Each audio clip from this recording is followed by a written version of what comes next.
મથક બહાર સૂચક બોર્ડ ના હોવાના કારણે મતદારોને મુશ્કેલી પડી।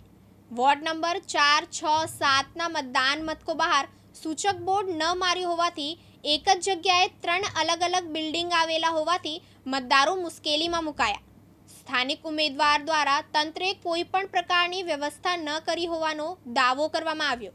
મતદાન બહાર સૂચક બોર્ડ ન હોવાને લઈ મતદારો ભટકાઈ રહ્યા છે, તેથી વહીવટી તંત્ર તાત્કાલિક આ વ્યવસ્થા કરે તેવી માંગ ઉઠી છે। ખેડામાં એક જ સ્થળે 3 બિલ્ડિંગમાં મતદાન માટે વહીવટી તંત્ર દ્વારા દિશા નિર્દેશ કરવામાં આવ્યા નથી, જેનો રોષ વ્યક્ત કરાયો છે।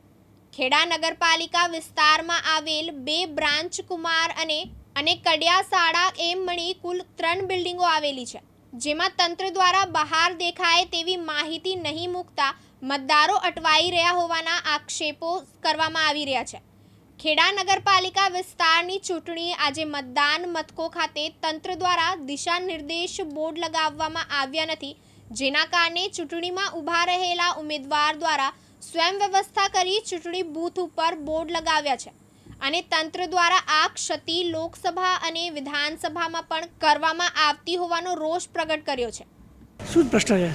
પ્રશ્ન એવો છે કે અહીં એક જ કમ્પાઉન્ડમાં 3 સ્કૂલો આવેલી છે અને ત્યાં 3 બૂથનું ઇલેક્શન છે, 4 નંબર, 6 નંબર અને 7 નંબર। એ સ્કૂલની બહાર કે બિલ્ડિંગની બહાર કોઈ એવું નિર્દેશ નથી કે આ 4 નંબરનું છે કે આ 6 નંબરનું છે કે આ 7 નંબરનું છે। પબ્લિક બધી ગૂંચવાથી ફરે છે। બૂથની અંદર બી એ જ હાલત છે કે બૂથ 4 હોય તો એની બહાર બી સ્પષ્ટ નથી કે આ બૂથ 1 છે કે 2 છે।